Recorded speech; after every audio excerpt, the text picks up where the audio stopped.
Bonjour à toutes et à tous et bienvenue à tous les supporters du Real Madrid et fans de foot en général, j'espère que tout le monde va bien. Dans cette vidéo, en pleine période de trêve internationale qui va se terminer d'ici ce week-end, on va parler encore une fois d'actualité du Real Madrid, parce que l'actualité du plus grand club du monde n'attend pas que l'actualité des clubs revienne tout court, et forcément il y a des choses à dire. Quelques bonnes nouvelles et plutôt intéressantes à détailler et débriefer aujourd'hui, dont une qui aurait pu être mauvaise, mais ce matin on a été rassuré notamment sur le cas de Camavinga, donc on va débriefer tout ça dans cette vidéo. Si vous kiffez le Real Madrid comme moi les amis, forcément vous êtes les bienvenus sur la chaîne et n'hésitez pas à vous abonner car on est de plus en plus nombreux dans cette communauté qu'on est en train de former tous ensemble. On vise les 100 000 abonnés cette année, ce sera en tout cas un rêve pour moi. Du coup merci à tous ceux qui partagent les vidéos, qui les commentent, qui mettent un pouce bleu, qui s'abonnent et qui cochent la cloche pour pas manquer les nouvelles vidéos, ça fait super plaisir. Et même si t'es pas un supporter du Real Madrid, sachant que la chaîne s'étend de plus en plus avec pourquoi pas la Première Ligue, avec la Ligue des Champions qui va revenir bientôt, l'Euro 2024 et la Copa América 2024 qui arrive cet été, il y a plein de sujets intéressants autres que le Real Madrid qui arrive sur la chaîne.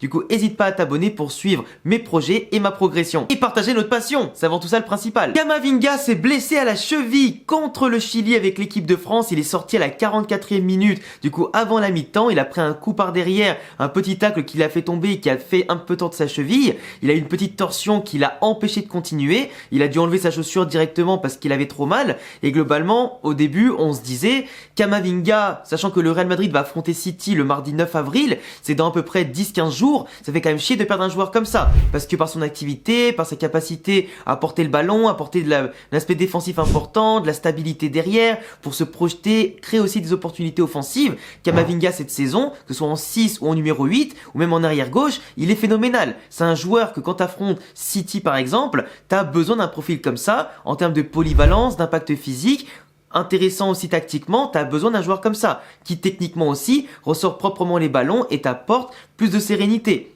Et pour moi, avec Toni Kroos, Tchouaméni et Valverde, on a intérêt de les avoir sur le terrain, avec Bellingham bien sûr, Vinicius, Rodrigo, mais globalement Ancelotti va devoir créer l'équipe la plus solide possible et je vois pas Camavinga ne pas prendre part à la confrontation contre City. Donc forcément on commence à s'inquiéter, même si City de son côté a perdu Kyle Walker, a perdu Stones qui sont incertains contre le Real Madrid, on verra bien d'ici quelques semaines, et d'ailleurs peut-être que je ferai le débrief ce week-end entre City et Arsenal, si j'ai le temps bien sûr et si je peux, pour commencer à les analyser, voir un petit peu les lueurs d'espoir qu'il y a pour le Real Madrid de passer ce tour plus que compliqué, mais je pense qu'on n'a pas à avoir peur de City, qu'on a les qualités avec nos joueurs, de les regarder dans le blanc des yeux et se venger, en tout cas de ce qu'on a pris l'an dernier. Ça je pense qu'on a les moyens, et quand tu t'appelles le Real Madrid, dans tous les cas, t'as peur de personne. Même si t'as des absents ou pas, t'as peur de personne. Et remporter la Ligue des Champions, si tu peux battre au passage le ou les favoris, bah ça rendra le parcours encore plus beau. Et dans tous les cas, faut battre les meilleurs. Mais d'après les nouvelles de ce matin, c'est quand même plus que rassurant parce qu'il pourrait finalement tenir sa place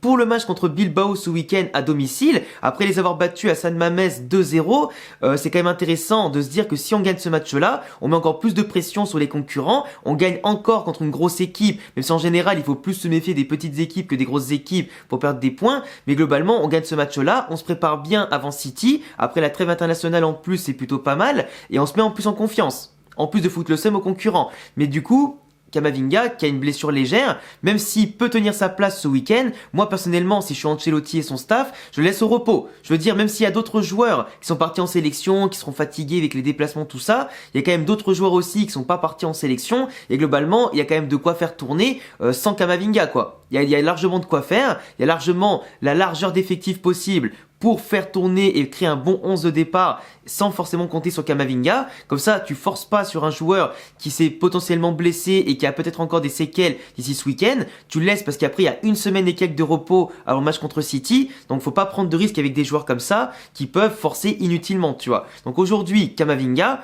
peut potentiellement jouer, il s'est pas encore entraîné aujourd'hui, mais il peut potentiellement jouer ce week-end, donc ouf de soulagement, mais attention à ne pas forcer les choses quand on n'a pas forcément besoin, tu vois. En parlant de Bilbao, le Real Madrid va porter ce week-end le 4e maillot de la saison 2023-2024, avec la collaboration notamment avec Adidas et Yohji Yamamoto, pour créer un maillot magnifique, tout en violet, des nuances de mauve avec des fleurs en plus dessus. Alors certains disent que les motifs de fleurs pourrait être enlevé et moi je suis plus ou moins d'accord parce que la couleur du maillot elle est très belle, les bandes sont très belles, porté sur Bellingham et sur Brahim Diaz ça rend super bien et j'aimerais beaucoup l'avoir ce maillot, mais avec les fleurs ça rajoute quand même un petit style. Comme à l'époque on avait eu le maillot noir avec les bandes blanches avec bien sûr l'espèce de dragon qu'il y avait dessus, ça fait aussi un maillot spécial avec un motif spécial, avec du coup la marque de Yohji Yamamoto, le Y3 sur le côté, mais globalement c'est plutôt pas mal. Le maillot je sais pas ce que vous en pensez, mais pour moi il est masterclass. Le Real Madrid, le plus grand club du monde, arrive quand même à faire des maillots plus que stylés. Et globalement, on a les maillots qu'on mérite. Et d'ailleurs, dites-moi en commentaire si vous comptez potentiellement acheter ce maillot-là,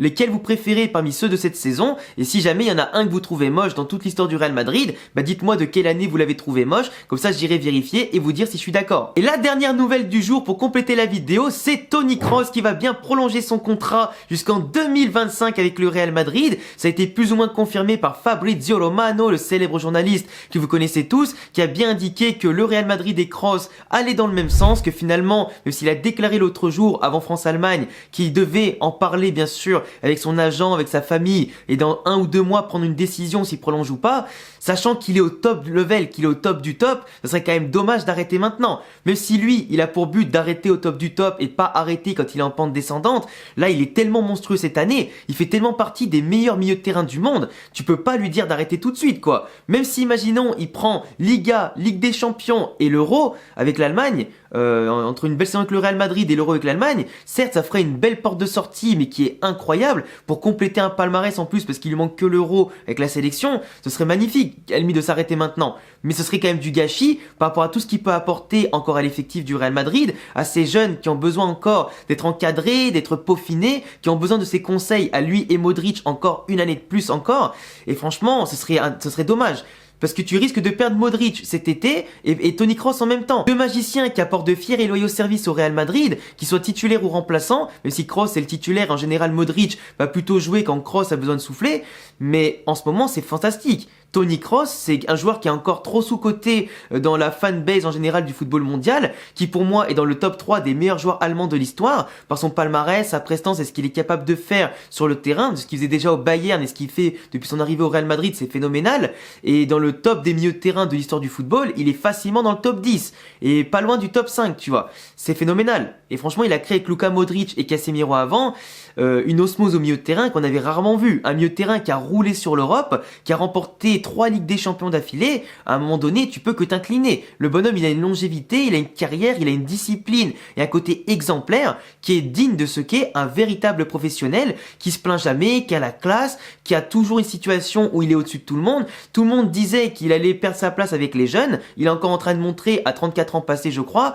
que le boss encore ici, c'est lui. Et que les jeunes doivent encore être mis au pas et que pour prendre sa place, il va falloir se lever tôt, tu vois. Même s'ils progressent tous autour de lui, les Valverde, les Kama, les Brahim, les Arda, les Tchouaméni, tout ça, bah ils montrent que peu importe contre qui et dans n'importe quelle situation, c'est lui le boss. Et on veut le voir garder au Real Madrid une saison supplémentaire. Parce qu'il le mérite, parce qu'on mérite de voir encore son génie une saison supplémentaire et qu'il a encore de quoi tirer une année de plus quoi, voire encore 2. Mais je pense que 2025 sera vraiment la fin de carrière de Toni Kroos. Même si certains prédisent que s'il remporte Liga, Ligue des Champions et l'Euro, il mettra fin à tout ça.